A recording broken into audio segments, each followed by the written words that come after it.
Eh bien, bonjour les spotters et bienvenue dans notre live hebdomadaire de 15 heures.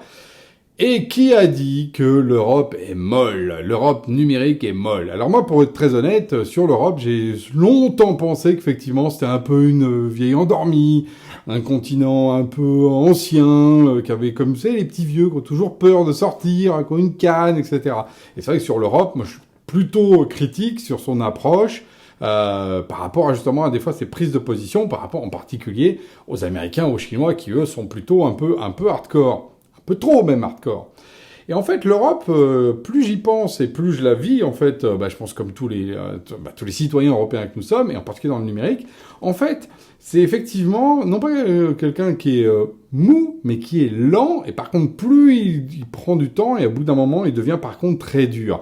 Et j'en ai comme témoignage, justement, je vais vous donner 4 informations qui arrivent dans la même semaine, et là, tout d'un coup, si je vous disais qu'un continent, on oublie que c'est l'Europe, avait pris ces 4 positions-là, vous diriez, waouh, ça c'est du solide, quoi. Et vous allez voir que c'est des positions justement dans lesquelles l'Europe elle est en train de rebâtir, de reprendre son énergie et finalement d'aller de l'avant. Alors est-ce que ça a un rapport avec aussi le départ des Anglais, le Brexit? Je ne sais pas, on laissera ça aux historiens. Mais en tout cas, moi sous l'angle numérique, je peux vous dire que j'ai jamais été aussi confiant justement dans la capacité de l'Europe à bouger. Et je vais vous donner des éléments factuels, pas juste, vous voyez, comme on discute politique.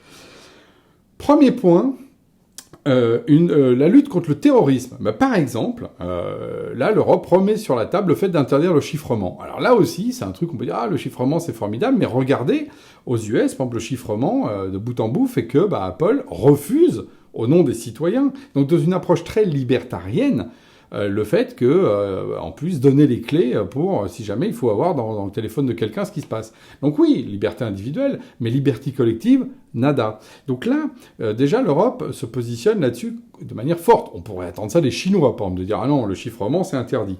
Moi, c'est pas loin, hein, l'époque, et je crois que c'était même Jospin, pour ceux qui se rappellent, vous savez, ceux qui ont les cheveux blancs, le Premier ministre, où en fait le chiffrement était considéré comme une arme de guerre à la fin des années 90. Et rien que le fait d'utiliser, moi je me rappelle, on utilisait des trucs de chiffrement, alors que c'était pas seulement du chiffrement, mais par exemple des clés de hachage, déjà ça pouvait être considéré comme des armes de guerre.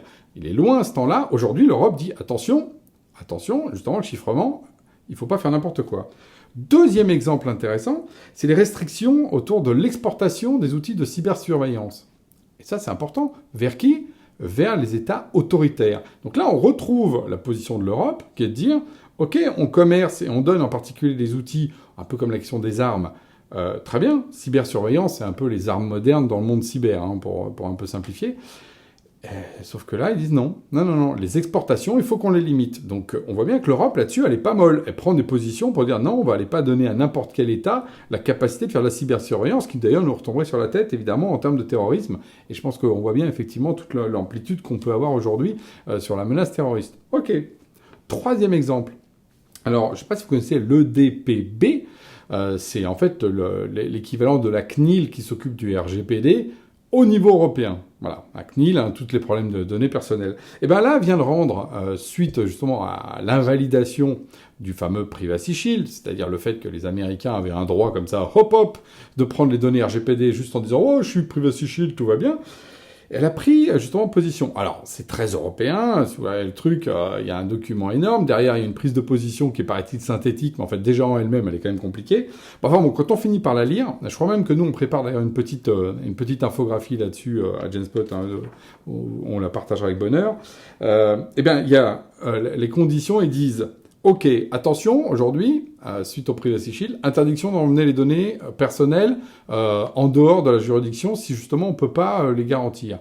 Ah, interdiction. Ah oui, mais attention, s'il y a des clauses contractuelles comme quoi votre cloud provider vous le garantit, tout va bien. Oui, mais attention, ces clauses contractuelles ne peuvent pas, et c'est ça le point clé, faire appel à ce qu'on appelle les problématiques de la FISA aux États-Unis.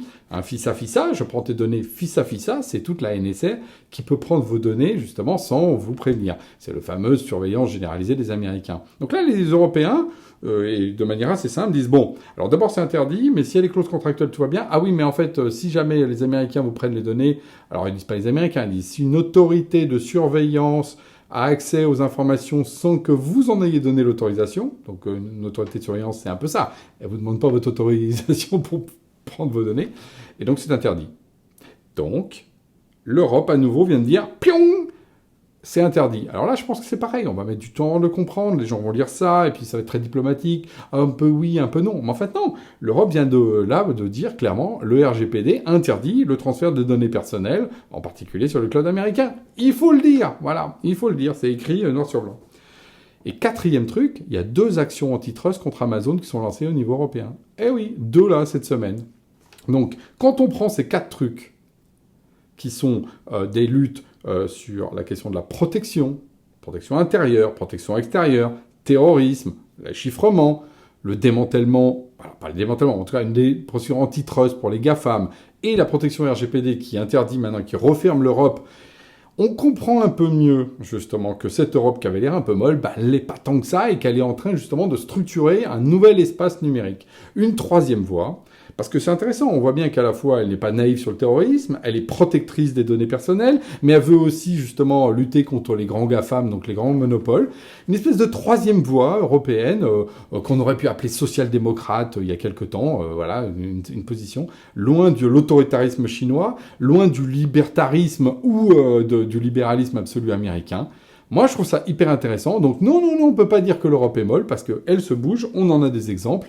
Et ça aussi, ça va être des points d'appui pour nous, en l'occurrence français, au sein de l'Europe, pour protéger notre marché intérieur et faire en sorte, effectivement, que le numérique, mais pas que, parce que vous avez vu, les éléments touchent un petit peu tout, sortent renforcés. On a justement, peut-être dans ce moment de crise, les conditions de la construction de notre civilisation pour les 50 prochaines années qui viennent. Ça, c'est la bonne nouvelle. Et pour ça, il ne faut pas être mou. Justement, il faut se donner les moyens de durcir le ton et de choisir sa voie. C'est ce que fait l'Europe.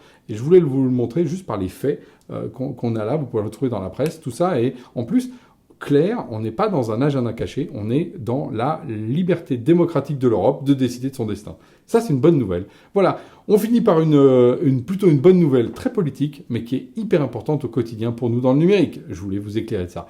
Et sur ce, je vous dis à la semaine prochaine.